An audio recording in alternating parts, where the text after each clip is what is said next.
Oke Wak, jadi memang baru-baru ini media sosial dihebohkan dengan cerita seram yang berasal dari Lamongan, Jawa Tengah, di mana video yang diunggah oleh akun Instagram Neng Update ini mengisahkan sosok hantu yang bernama hantu Herlina, Wak. Nah, apa sih sebenarnya asal-usul hantu Herlina ini? Nah, katanya Wak, si Herlina ini adalah seorang santriwati yang berasal dari sebuah pesantren di Lamongan, di mana dia digambarkan merupakan perempuan yang manis, cantik, ramah, baik. Tapi selama di pesantren itu, Herlina ini merasa kayak nggak dianggap gitu, Wak. Dia ini ngerasa diacuhkan oleh santriwati yang lain dan ustadz-ustadz yang ada di sana. Dan alasannya kenapa juga nggak tahu tuh, Wak. Ya nggak ada aja gitu santriwati yang mau berkawan sama dia. Nah, untuk menarik perhatian kawan-kawannya dan para ustadz ini, si Herlina pun ngide lah, dimana dia memutuskan untuk mengambil sebuah cincin milik ustadz di sana. Dan setelah berhasil mencuri, si Herlina ini berniat untuk mengembalikan cincin itu seolah-olah dialah yang sudah menemukan cincin itu, Wak. Supaya apa? Supaya dapat perhatian nih dari santriwati dan kawan-kawan yang lain. Dan rencana itu akan dilakukannya ketika pesantren sepi. Dan hanya ketika malam tiba, dia pun memutuskan untuk mengambil cincin itu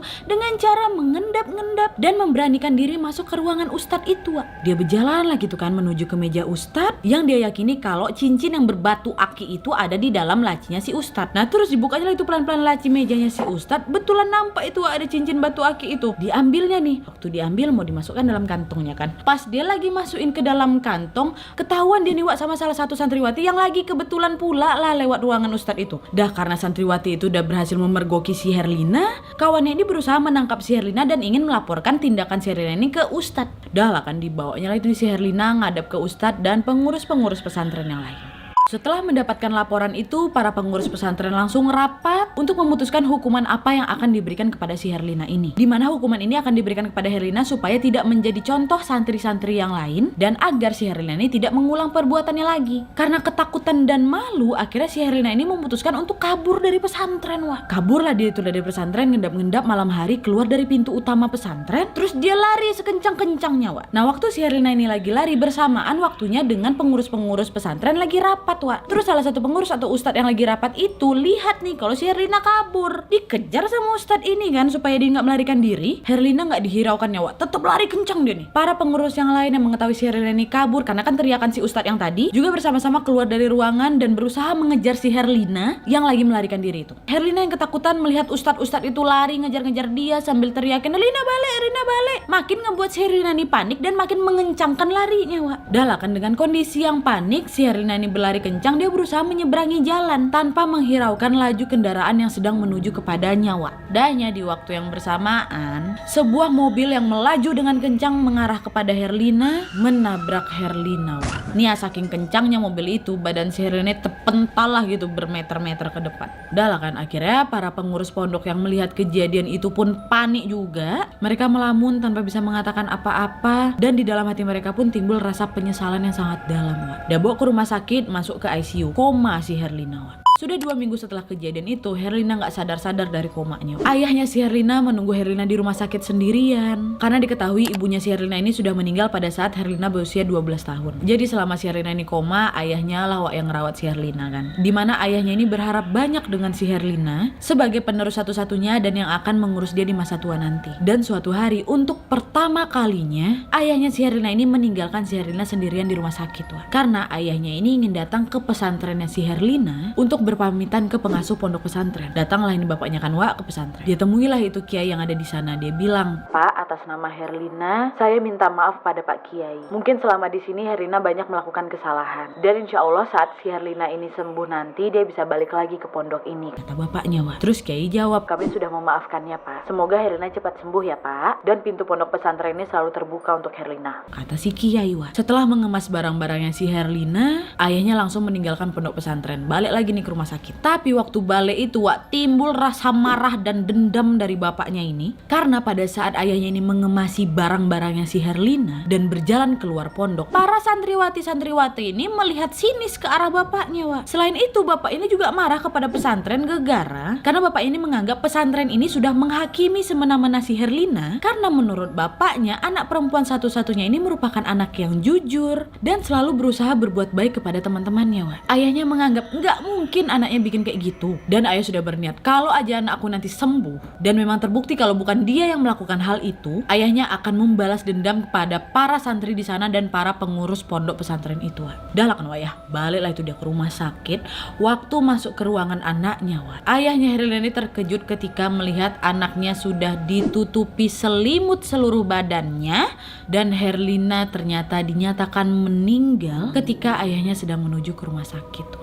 Tanpa seorang pun yang menemani Herlina saat menjemput ajalnya ini, membuat hati sang ayah terguncang. Ayahnya hanya bisa duduk sambil memeluk tubuhnya Herlina yang sudah lemas tanpa bisa berbuat apa-apa. Dah lah kan dikuburlah itu si Herlina. Tapi pada saat itu tidak ada satupun santri ataupun para pengurus yang mengetahui kematiannya Herlina. Karena memang gak dikasih tahu sama bapaknya. Dan 7 hari setelah meninggalnya si Herlina, bapaknya ini baliklah ke makamnya si Herlina. Bapaknya sampai ke sana, dipeluknya nisan anaknya, nangis lagi Makin dia peluk nisan anaknya, makin meningkat nih dendam bapaknya Rasa dendam yang memuncak di hati bapaknya ini makin menjadi-jadi kepada pihak pengurus pesantren. Nah, kenapa bapak ini gak bilang berita kematian anaknya kepada pengurus pesantren? Karena bapak ini punya rencana, Nah, terus apa rencana bapaknya ini, Jadi gini. Suara apa itu? Aduh, suara apa ya? Suara apa itu? Kalian dengar gak? Suara apa tuh? Hah? Kalian dengar gak? Dengar gak? Ada suara kerences gitu, Oh, aku tahu ini suara apa ini. Suara pasti dari sini. Ya kan? Ayo cepat.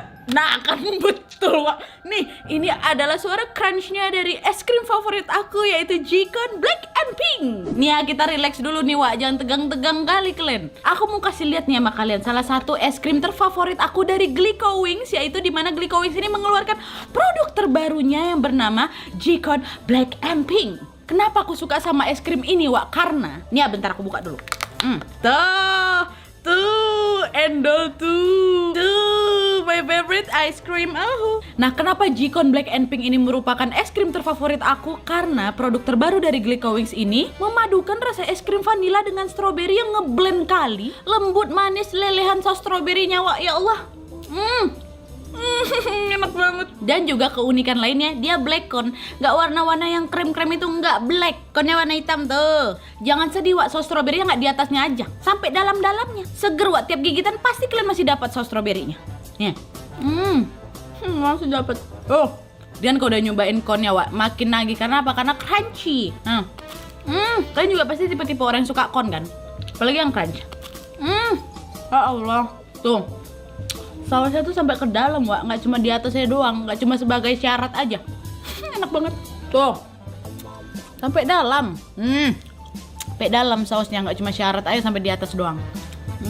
Banyak-banyak makan es krim, biar relax. Apalagi di kondisi pandemi kayak gini kan, udah terlalu lama di rumah aja, mood rasanya nggak karu-karuan, butuh mood booster untuk bikin hari makin semangat gitu. Nah ini nih, aku suka kali makannya. Aku juga sebenarnya udah nggak meragukan lagi sih es krim dari Glico Wings, karena aku juga termasuk favorit banget dengan es krim Glico Wings. Selain memang rasanya enak, harganya juga murah-murah. Kalian tahu ini nih ya, berapa harganya? 5.000 aja. 5.000 tenan, 5.000 rupiah. Kalian udah dapat es krim Jikon Black and Pink ini dengan paduan rasa es krim vanilla, pakai saus yang nggak cuma syarat di atas doang sampai dalam-dalam, terus konnya unik warna hitam crunch pula. Dan jangan sedih kalian, pengolahan dari es krim Glico Wings ini sudah mengedepankan teknologi dari Jepang.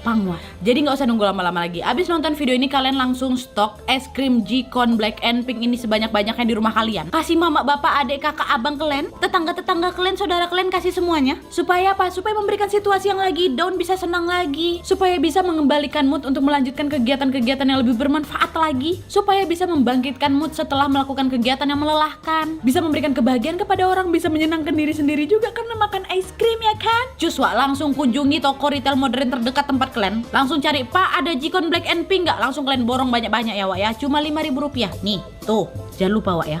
Aku mau makan lagi. Terima kasih Glico Wings.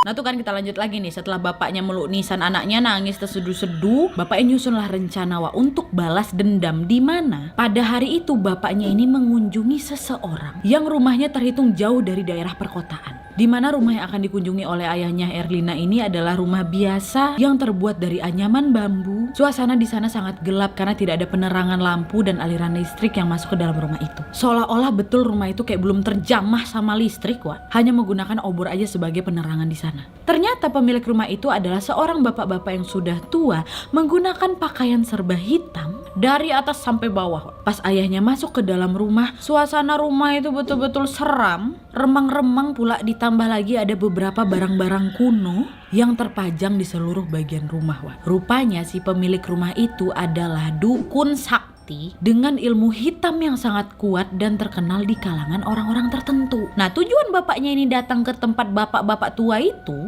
untuk bisa menghidupkan kembali arwah Herlina, karena bapak-bapak tua ini dipercaya oleh ayah Herlina bisa menghidupkan arwah yang sudah meninggal untuk bisa dibawa kembali ke dunia. Setelah berbincang dengan si dukun mengutarakan maksud dan tujuannya, ayahnya Herlina ini meminta si dukun untuk menghidupkan kembali Herlina untuk membalas dendam kepada santri-santri dan para pengurus pesantren itu. Dan dengan keahliannya si dukun, arwah Herlina ini datang dibarengi dengan guncangan kecil di setiap sudut ruangan dan juga bunyi-bunyi barang yang bergerak menyelimuti keadaan proses pemanggilan arwah Herlina ini. Dah didatanginlah itu arwah Herlina nih katanya. Setelah mendengar kesaksian dari si Herlina, dukun pun akhirnya mengerti maksud kedatangan ayahnya Herlina. Terus si dukun ini meminta ayahnya Herlina untuk pulang dan balik lagi 1 minggu lagi, kata si dukun. Untuk apa? Untuk menyelesaikan proses terakhir pengembalian arwahnya Herlina. Dah tepat seminggu setelah peristiwa itu, ayah Herlina ini balik lagi nih ketemu sang dukun. Waktu udah nyampe ke sana, ayahnya si Herlina ini terkejut ketika sang dukun mengajaknya pergi ke ruangan belakang pondoknya itu, dan di sana ayahnya melihat ada seorang gadis yang masih muda, sangat mirip dengan Herlina, yang berbaring seolah-olah sedang tertidur, padahal gadis itu sudah meninggal. Dah dukun yang duduk di sebelah mayat itu pun mulailah tuh ritual pemanggilan arwah Herlina dan memasukkan arwah Herlina ke dalam jasad wanita tadi. Terus tiba-tiba kulit wanita itu yang pertama kalinya pucat perlahan-lahan berubah kemerahan dan gak lama matanya kebuka.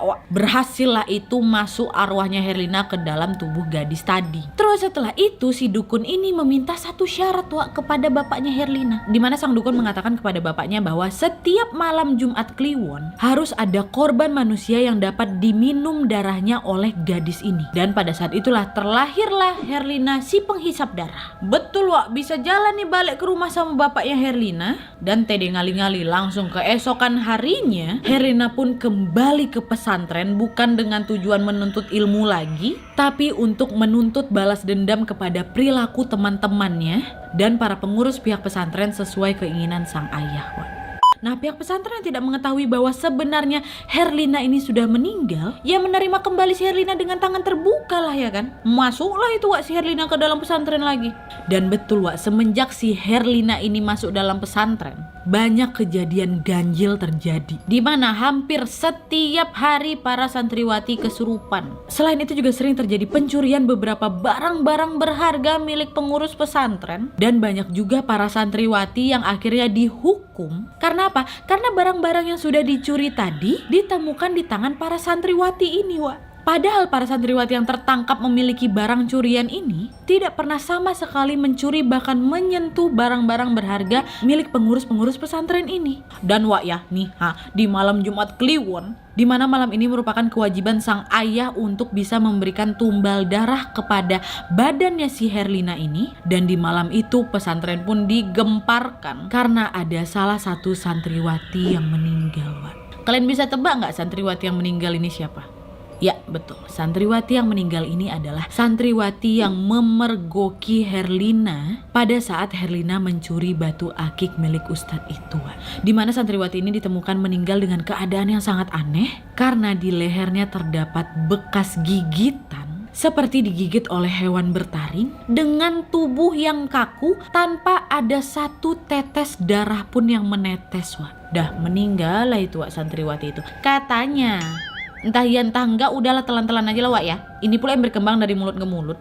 Nah terus karena banyaknya peristiwa-peristiwa aneh di pesantren itu, suasana pesantren yang awalnya penuh keceriaan berubah mencekam. Pihak pesantren pun memutuskan untuk meningkatkan keamanan dengan melakukan keliling di pos-pos tertentu karena pembunuhan santriwati tadi belum ditemukan tersangkanya nih Wak. Ya mereka mana percaya setan ya kan, dan ditakutkan peristiwa itu bakal terjadi lagi nih. Patroli pun dilakukan setiap malam di jam tertentu. Tapi meskipun telah meningkatkan tingkat keamanan di pesantren itu, ternyata tidak hanya satu santriwati itu tadi aja, tapi kejadian pembunuhan pun kembali terjadi, Wak. Dimana di malam Jumat Kliwon berikutnya, seorang pengurus pesantren yang merupakan pemilik dari batu akik tadi turut meninggal dunia, Wak. Dan pengurus ini juga meninggal dengan keadaan yang sama seperti santriwati tadi, di mana di bagian lehernya terdapat luka bekas gigitan hewan bertaring, dan lagi-lagi tidak ada satu tetes darah pun yang keluar dari badannya. Karena kepala pesantren marah dengan keadaan ini, akhirnya beliau menyuruh seluruh santriwati, pengurus siapapun itu yang ada dalam pondok pesantren berkumpul, termasuk si Herlina. Dan pada saat lagi berkumpul itu, Herlina ini nggak sadar, Wak, ternyata di bagian mulut dan kerudungnya si Herlina ini banyak bercak darah yang segar yang mengalir aja gitu, Wak. Salah satu teman Herlina yang menyadari hal itu pun langsung heboh lah ya kan, teriak dia di tengah aula itu dan membuat keadaan dalam aula pun semakin ricuh. Dan Wak ya, dalam sekejap tiba-tiba si Herlina ini langsung berubah sosok menjadi perempuan berbaju merah mengeluarkan taring dengan tawa yang menyeramkan.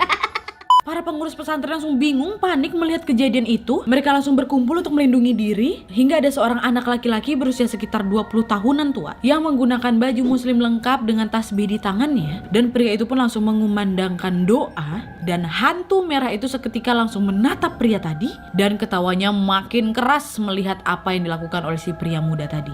Setelah menyelesaikan doanya yang panjang, pria muda itu langsung memutuskan tali tasbihnya dan seluruh butiran tasbih digenggamnya di dalam tangannya dan langsung dilemparkan ke tubuh Herlina tadi, Wak. Dan setelah dilemparkan tadi, suara tawa yang keras berubah menjadi suara rintihan kesakitan dan tubuh hantu itu pun terbakar, terbang keluar aura mengitari pesantren itu, Wak. Pemuda itu pun langsung berlari mengejar si hantu tadi dan akhirnya hantu itu pun menghilang di antara semak-semak yang tidak jauh dari pekarangan pesantren. Yang membuat mengerikan itu adalah nggak cuma 1-2 santriwati yang lihat, Wak. Semua orang yang ada di pesantren itu katanya betul-betul menyaksikan jelas kejadian mengerikan itu, Wak. Dan hingga sampai saat ini, Wak, para santri yang mengetahui peristiwa tersebut pun masih merasa ketakutan dan was-was dikarenakan kisah ini dikabarkan nyata. Dan dari desas-desus yang beredar, katanya hantu Herlina ini gak cuma memakan 2 korban aja, Wak, tapi banyak. Kisah hantu Herlina ini cukup terkenal di kalangan santri-santri di pesantren Lamongan itu, tapi di sana para santri pun dilarang untuk menceritakan atau bertanya soal hantu Herlina ini, Wak. Dan katanya nih ya, kesurupan di pesantren itu masih terjadi, dan setiap kali ada kerasukan di wilayah pesantren itu, orang yang kerasukan ini akan mengeluarkan tawa dan suara yang mengerikan sambil mengatakan, kalian tidak akan tenang. Merinding. Untung ada Yasin, mantap. Oke, Wak, jadi itu tadi kisah Herlina. Gimana menurut kalian? Aku baca dari salah satu komen, katanya sih kejadian ini terjadi sekitar tahun 2010 atau 2011 gitu. Katanya juga nih ya, hantu Herlina ini gak cuma meneror pondok pesantren itu aja, Wak, tapi beberapa masyarakat di Lamongan. Katanya nih, hantu Herlina ini masih sering bergentayangan dengan mengetok-ngetok pintu warga, baik pintu depan atau pintu belakang rumah mereka tuh, Wak. Dan katanya juga ya, waktu diketok itu dia itu juga sambil mengucapkan salam. Tapi kalau misal pintu itu dibuka nggak ada orang. Tapi yang jelas kisah Herlina ini wallahu alam juga, Wak, benar apa enggaknya, karena memang kisah hantu Herlina ini berkembang dari mulut ke mulut. Aku pengen tahu kali kalau misalnya ada Wawak Lamongan di sini, please banget komen di bawah apakah benar kejadian dari hantu Herlina ini, atau mungkin Wak sendiri sudah pernah merasakan kehadirannya Herlina, atau mungkin ada kisah tambahan lain seputar si Herlina ini. Bisa komen di bawah ya, Wak, ya, tolong please. Oke, sekarang kita akan masuk ke hantu berikutnya.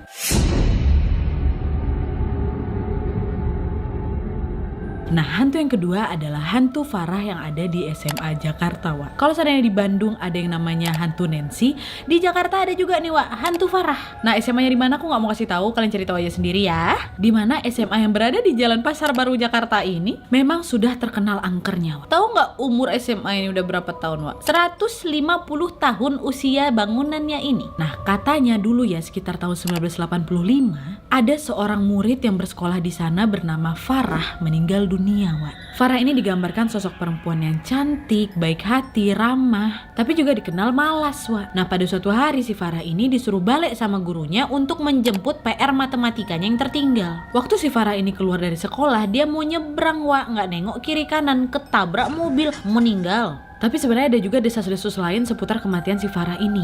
Ada yang bilang dia ketabrak, ada yang bilang dia ini diperkosa, ada yang bilang dia ini dibunuh. Legenda kematiannya sampai sekarang pun gak pernah usai, Wak. Nah, beberapa hari setelah si Farah ini meninggal, tiba-tiba di langit-langit kelasnya si Farah ada tulisan Farah, F-A-R-A-H, yang berwarna merah kecoklatan, Wak. Tapi huruf F-nya ini tiba-tiba kayak berubah menjadi P, dan kalau dibaca udah gak Farah lagi, jadi apa? Parah. Dan ketika melihat tulisan misterius itu, guru di bagian kesiswaan itu pun menyuruh tukang untuk mengecat kembali langit-langit kelasnya si Farah ini, Wak. Supaya apa? Supaya gak heboh lagi, karena tulisan Farah yang ada di langit-langit kelasnya ini menghebohkan seluruh siswa-siswi yang ada di sekolah itu, Wak. Ya karena kan pas kali kejadiannya si Farah meninggal, terus tiba-tiba muncullah itu tulisan misterius di langit-langit kelas itu. Anak-anak yang harusnya konsen jadi nggak konsen, jadi ketakutan. Tulisan misterius ini dengan peristiwa kematiannya si Farah. Dari situ juga muncul desas-desus yang mengatakan bahwa yang menulis tulisan Farah di langit-langit itu adalah si Farah sendiri. Dimana katanya si Farah ini menyimpan rasa sakit hati kepada gurunya yang memaksa dia untuk mengambil PR-nya di rumah. Karena kalau aja dia nggak balik jemput PR-nya di rumah itu, dia mungkin nggak meninggal gitu, Wak. Dan setelah langit-langit itu dicek, mau percaya apa enggak kalian, tulisannya muncul kembali, Wak. Dicat lagi, muncul lagi, dicat lagi, muncul lagi. Akhirnya udah malas lagi dicat. Nah, dari situlah banyak orang percaya bahwa sepertinya yang menulis tulisan di langit-langit itu adalah arwah Farah yang masih mati penasaran. Dan sebenarnya SMA U ini juga memang terkenal dengan keangkerannya, Wak. Nggak cuma hantu Farah aja, ada juga penampakan suster tanpa kepala yang tiba-tiba muncul dari tirai tebal di jendela sekolah itu, Wak. Dan pintu kelas serta jendela di sekolah itu sering terbuka tutup sendiri. Bukan karena angin, Wak, bukan. Karena nih ya, pas lagi jam pelajaran, lagi hening semua, lagi fokus belajar, tiba-tiba pintu yang dalam keadaan tertutup terceklek tuh, gak yang ketutup biasa, nggak keceklek, kekait, tiba-tiba kebuka sendiri. Kayak gagang pintu itu betul-betul diceklek sama orang gitu. Terus gak cuma itu aja, ada juga suara derit pintu dari ruangan lainnya yang didengar satu kelas, Wak. Ada juga nih pintu udah ditutup, didiamin bentar 15 menit, kebuka lagi. Dan biar kalian tahu nih, setiap kali ada guru matematika yang mengajar di SMA U ini, guru matematika ya, bukan guru yang lain, guru matematika, katanya, Wak, sering tercium bau anyir dari badan guru itu. Seluruh guru matematika katanya. Nah, itu tuh yang selalu dikait-kaitkan dengan kematiannya si Farah ini. Karena kan Farah menjemput PR matematikanya. Jadi kayak dia tuh balas dendam sama semua guru matematika yang ada di sana, Wak. Tapi gimana menurut kalian? Kalian bisa komen di bawah. Ada atau tidak kalian yang tahu SMA mana yang ku maksud? Dan mungkin kalian adalah orang yang bersekolah di sana. Apa kisah lain seputar Farah, Wak? Bisa komen di bawah ya. Next.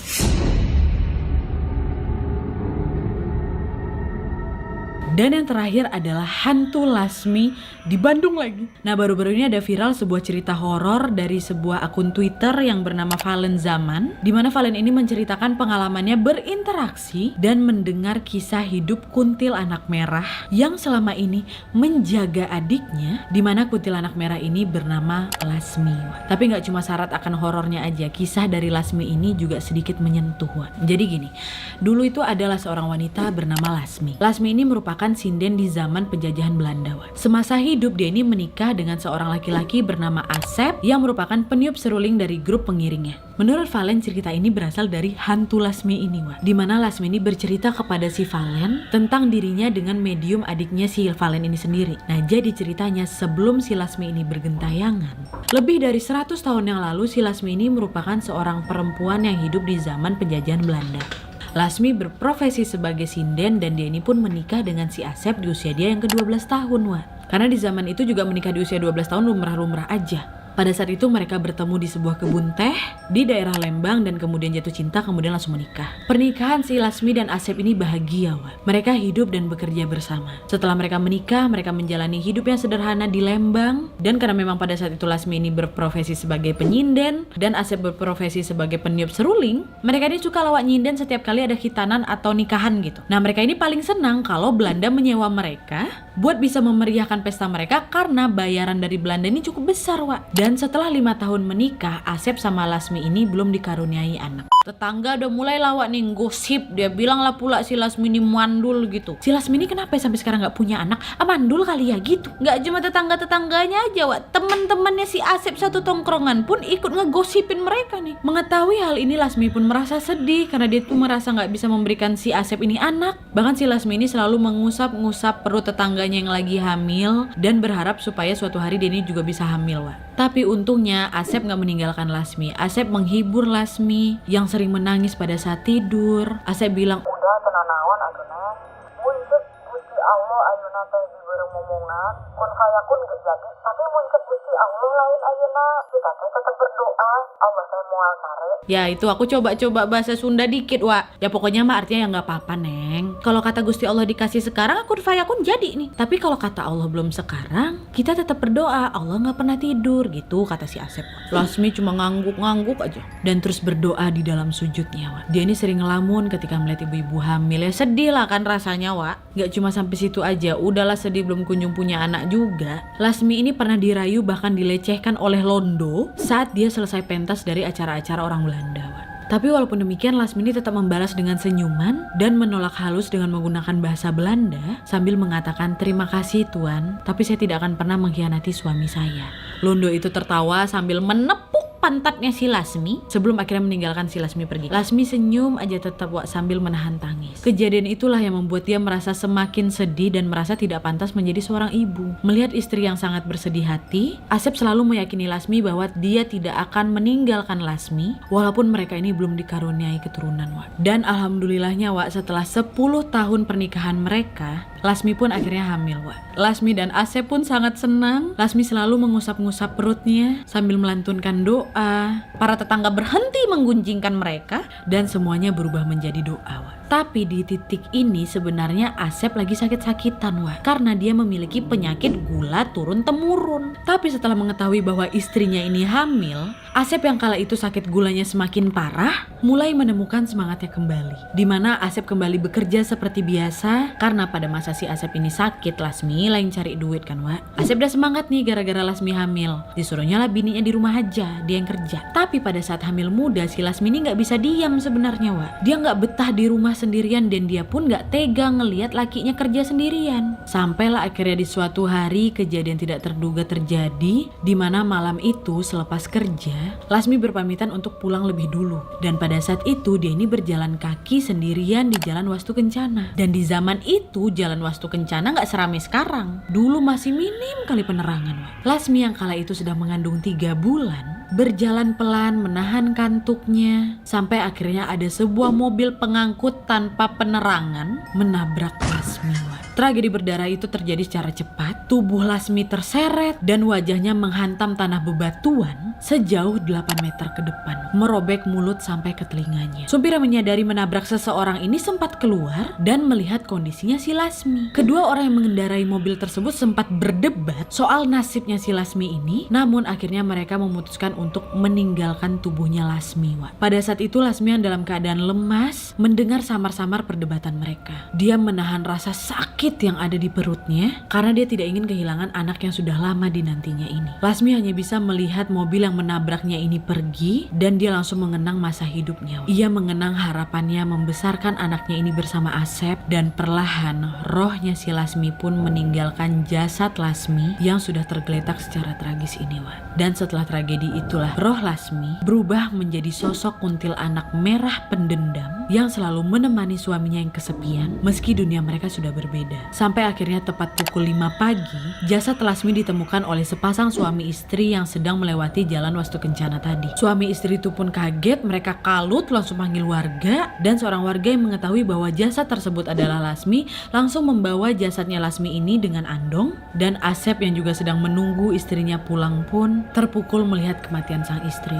Tangisan Asep pecah ketika melihat jasad sang istri, dimana ketika dia melihat kakinya si Lasmi ini berdarah, dia tahu bahwa dia ini sudah kehilangan dua orang yang paling dia cintai di dunia ini. Lasmi yang melihat tangisan Asep ini pun memeluk si Asep, roh Lasmi ya ya, bukan Lasmi asli. Dan di hari itu juga jasadnya si Lasmi ini langsung dimandikan. Rumah Asep yang biasanya sepi tiba-tiba ramai didatangi orang yang berbelasungkawa. Tapi di tengah-tengah proses pemakaman ini masih ada aja tetangga yang bergunjing. Eta si Lasmi meninggalnya gara-gara hamil. Gimana ya nanti? Gimana apanya nih? Ya gitulah. Terus tetangga lain berbisik, udah jangan diomongin. Mereka diam saling lirik-lirikan, dan mereka nggak tahu nih kalau rohnya Lasmi mendengar gunjingan mereka. Sebelum dikuburkan pun, janin yang ada di perutnya Lasmi ini dikeluarkan. Asep yang pasti begitu terpukul, dan keluarganya mencoba menenangkan Asep dan memberitahu Asep untuk bisa mengikhlaskan kepergian dua orang yang dia cintai ini. Merasa bahwa kematiannya ini menimbulkan banyak kesedihan, Lasmi nggak terima akan kematiannya. Dia dendam kepada orang yang menabraknya. Dendam kesumat pun yang akhirnya membuat wujudnya ini berubah. Tatapan matanya yang awalnya teduh berubah menjadi sorotan merah berdarah. Wajahnya yang ramah berubah menyeramkan. Saat dia menyadari bahwa sosoknya ini sudah berubah menjadi kuntilanak merah, dia berteriak dan tertawa melengking. Sebuah tawa yang menakutkan sekaligus memilukan. Dan dipercaya setelah kematiannya ini, Lasmi tetap datang menemani sang suami yang kesepian. Lasmi tahu bahwa usahanya ini sia-sia, tapi dia ini masih ingin dekat dengan sang suami. Dan katanya sampai saat ini Lasmi selalu menunggu di tempat dia meninggal, menunggu mobil yang menabraknya melintas. Tepatnya di jalan Wastu Kencana tadi, di mana dia ini akan menunggu mobil yang menabraknya melintas dan membalaskan dendamnya. Oke, jadi itu tadi kisahnya si hantu Lasmi. Gimana menurut kalian? Ada atau tidak Wawa di sini yang sering melewati jalan Wastu Kencana itu? Apakah kalian pernah dengar kisah lainnya seputar hantu Lasmi? Wawa Bandung jangan diam aja kalian, tolong komen di bawah nih ya. Oke Wak, jadi itu tadi kisahnya. Gimana menurut kalian? Yang jelas aku pengen banget dengar komentar dari Wawa Lamongan, Wawa Bandung, sama Wawa Jakarta yang mungkin SMA-nya tadi kalian tahu. Apakah kalian sudah pernah mendengar kisah dari 3 hantu yang aku sebutkan tadi? Dan aku pengen banget tahu informasi tambahan yang kalian tahu tapi tidak aku sebutkan di sini ya Wak ya. Please komen di bawah. Tapi yang jelas aku kembalikan lagi kisah ini kepada kalian semua. Kalian boleh percaya apa tidak. Gak usah dipercaya-percaya kali betul. Juga ini kisahnya gak ada bukti nyatanya, cuma berkembang dari mulut ke mulut. Kalian percaya ya sudah, gak percaya juga gak apa-apa. Ya jadikan aja lah kisah-kisah ini sebagai koleksi cerita horor kalian ya kan. Tapi yang jelas nih ya, supaya kita dijauhi dari setan-setan kayak gini, jangan lupa berdoa Wak. Most powerful itu. Tengok tadi hantu situ. Hantu siapa? Herlina. Terbakar dia, dilemparin butiran tasbih yang udah didoain kan. Rajin-rajin aja berdoa Wak, pasti setan takut. Dan juga kalau misalnya secara aku pribadi, aku percaya kalau misalnya hantu Herlina, hantu Lasmi, hantu Farah itu hantu-hantu yang menjelma ini adalah kerjaannya jin yang memperdaya manusia dengan menyerupai ketiga sosok tadi itu. Kalau aku percayanya mah kayak gitu. Kalau aku sih ya orang mati aja gitu loh Wak. Tapi balik lagi pada kalian ya. Kalian harus pintar menyikapi dengan bijaksana kisah-kisah horor yang kalian dengar, termasuk kisah yang aku sampaikan ini ya. Dan yang jelas selalulah berdoa dimanapun dan kapanpun kalian berada Wak. Ingat.